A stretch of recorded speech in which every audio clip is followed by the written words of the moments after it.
நான்காம் அகிலத்தின் அனைத்தில குழுவின் இலங்கை பகுதியாகிய சோசலிச சமத்துவ கட்சியினுடைய இந்த முறை ஜனாதிபதி தேர்தலில் தோழர் பாணி விஜய் ஸ்ரீவர்த்தனா எமது கட்சியின் சார்பாக போட்டியிடுகின்றார். எமது சர்வதேச மார்க்சிச வெளியீடான உலக சோசலிச வலைத்தளம் 30 மொழிகளிலே பிரசுரிக்கப்படுகிறது.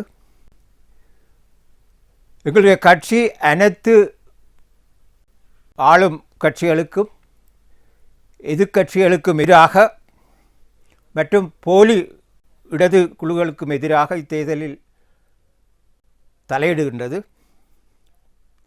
அதாவது மற்ற கட்சிகளை போலல்லாமல் ஒரே ஒரு இந்த தேர்தலில் உண்மையை சொல்கிற ஒரு கட்சியாக சோசலிச சமத்துவ கட்சி போட்டியிடுகின்றது. தொழிலாளர்கள், இளைஞர்கள் மற்றும் ஏழைகளுக்கு உண்மையை சொல்கின்றோம். அந்த பிரச்சனைகள் எந்த பிரச்சனைகளும் முதலாளித்துவ கட்டமைப்புக்குள் தீர்க்க முடியாது. ஜனாதிபதியும் எதிர்க்கட்சி தலைவரும் மற்றும் ஏனைய வேட்பாளர்களும் சர்வதேச நாணய நிதியத்தின் கட்டளைகளை கொடூரமான சிக்கன நடவடிக்கைகளை அமுல்படுத்துவதற்கு உறுதியளித்துள்ளார்கள். அவர்கள் ஊதிய உயர்வு, ஓய்வூதிய உயர்வு, பொது சுகாதாரம், கல்வி போன்ற மானியங்களை வழங்குவதாக அவர்கள் வாக்குறுதி அளிக்கின்றார்கள். ஆனால் அவர்கள் ஆட்சிக்கு வந்த பிற்பாடு இந்த வாக்குறுதிகள் முற்றுமுழுதாக குப்பைத்தொட்டிக்குள் போடப்பட்டு முக்கியமாக இந்த சர்வதேச நாணயத்தினுடைய சிக்கன நடவடிக்கைகளை நிச்சயமாக அமுல்படுத்துவார்கள்.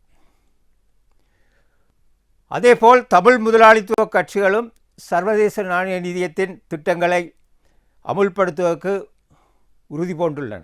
அதன் மூலம் உதாரணமாக அவர்கள் தமிழ் பேசும் உழைக்கும் மக்களின் இழப்பில் தமிழ் உயரடுக்குக்கு சலுகைகளை பெறுவதற்காக கொழும்பு அரசாங்கத்துடன் ஒரு கொடுக்கல் வாங்கலை எதிர்பார்க்கின்றது. அத்தோடு மலையகத்தில் உள்ள இந்த பெருந்தோட்டத்தில் உள்ள தொழிற்சங்கங்களும், சில தொழிற்சங்கங்கள் நேரடியாக அரசாங்கத்தோடு சேர்ந்திருக்கின்றன, சில தொழிற்சங்கங்கள் எதிர்க்கட்சிகளோடு இணைந்து கொண்டு முழுமையாக இவர்கள் சர்வதேச நாணயத்தின் கட்டளைகளை தொழிலாளர்கள், தோட்ட தொழிலாளர்கள் மத்தியிலே சகல தொழிலாளர்களுக்கு எதிராக தொடுப்பதில் இந்த முதலாளித்துவ கட்சிகளோடு அவர்கள் ஒருங்கிணைந்து வேலை செய்கின்றார்கள். அத்தோடு முன்னிலை சோசலிச கட்சி தலைமையிலான போலி இடது மக்கள் போராட்ட கூட்டணியானது பாராளுமன்றத்துக்கு வெளியே மக்கள் சபைகளை அமைக்கிறதன் மூலம் இந்த முதலாளித்துவ அரசாங்கத்துக்கு அழுத்தம் கொடுக்கிறதன் மூலம் இந்த பிரச்சனைகளுக்கு தீர்வு காண முயற்சிக்கின்றது. நாங்கள் சொல்கிறோம், இந்த பாராளுமன்ற இந்த அரசியல் அமைப்புக்குள்ள அவர்கள் இந்த பிச்சை எடுக்கிற வேலை திட்டத்தை தான் முன்வைக்கின்றார்கள். அதே மாதிரி ஐக்கிய சோசலிச கட்சி போன்ற போலியுடைய கட்சியும் இந்த முதலாளித்துவத்தை அமைப்பை சீர்திருத்த முயற்சிக்கின்றது. ஏனைய நாடுகளைப் போன்று இலங்கையின் நெருக்கடிக்கு அடிகோலியுள்ள உலகப் பொருளாதார நெருக்கடி பற்றி எந்த கட்சியும் பேசுவதில்லை.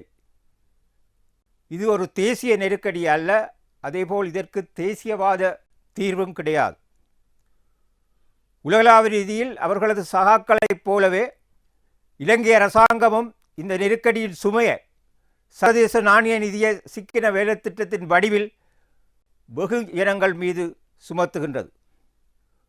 மோசமடைந்து வரும் உலக நெருக்கடியின் மத்தியில் ஏகாதிபத்திய சக்திகள் மீண்டும் உலகை மறுபங்கீடு செய்ய திரும்பியுள்ளன. கடந்த நூற்றாண்டில் இந்த சக்திகள் 2 உலகப் போர்களில் மனித குலத்தை பயங்கரமான அழிவில் மூழ்கி அடித்தன. அவர்கள் இப்போது அணுசக்தி 3ஆம் உலகப் போரை நோக்கி முன்னகர்கின்றார்கள். அது பூமியில் இருந்து ஒட்டுமொத்த மனிதகுலத்தையும் அழித்துவிடும்.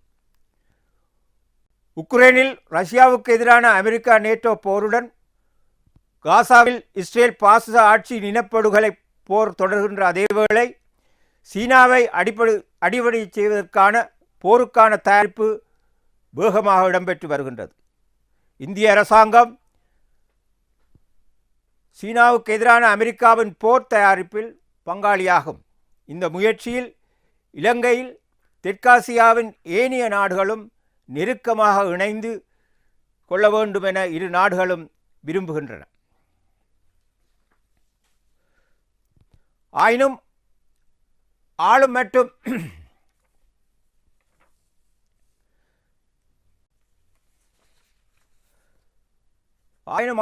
எதிர்க்கட்சிகள் மற்றும் போலி இடது குழுக்களும் இந்த முன்னேற்றங்கள் குறித்து மௌனம் சாதித்து தொழிலாளர்கள் மற்றும் இளைஞர்களை இருட்டில் வைத்துள்ளன. இலங்கையில் சோசலிச சமத்துவ கட்சி நமது சகோதர கட்சிகளுடன் சேர்ந்து ஒரு கொடூரமான மூன்றாம் உலகப் போரை தடுக்க சோசலிசத்தை அடிப்படையாக கொண்ட ஒரு சர்வதேச தொழிலாளர் வர்க்க இயக்கத்தை கட்டியெழுப்ப போராடுகின்றது. உலகெங்கிலும் உள்ள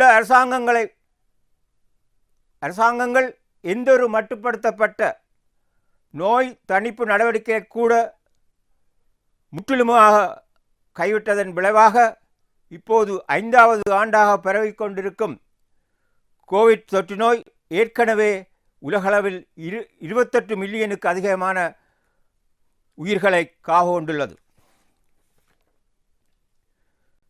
சோசலிச சமத்துவ கட்சியும் நான்காம் அனைத்துலக குழுவும் கோவிட் நோயை உலகம் முழுவதிலும் இருந்து ஒழிப்பதற்காக சர்வதேச தொழிலாளி வர்க்கம் போராட வேண்டிய இதன் அவசர தேவையை வலியுறுத்துகின்றன. சர்வதேச நாணய நிதியத்தின் சிக்கன வெட்டுக்களால் சமூக அழிவு ஆழப்படுத்தப்பட்டுள்ளது. இந்த நாட்டில் 2019 11% இருந்த வறுமை விகிதம் 2024 26% அதிகரித்துள்ளது. 2022 மற்றும் 23 ஆகிய 2 ஆண்டுகளில் அனைத்து தொழிலாளர்களின் உண்மையான ஊதியமும் சுமார் 40% சரிந்துள்ளது. பலர் பட்டினியால் வாடுகின்றனர். ஊட்டச்சத்து குறைபாடு தலைவிரித்தாடுகின்றது. 1 மில்லியனுக்கு அதிகமான மக்களுக்கு மின்சாரம் துண்டிக்கப்பட்டுள்ளது. தனியார் மயமாக்கல், பொது சேவையில் இருந்து லட்சக்கணக்கான வேலைகளை குறைத்தல், பொது சுகாதாரம் மற்றும் கல்வியை மேலும் வெட்டுதல் போன்ற தொடர்ச்சியான சர்வதேச நாணய கொள்கைகளை பயங்கரமான நிலைமைகளை உருவாக்கும்.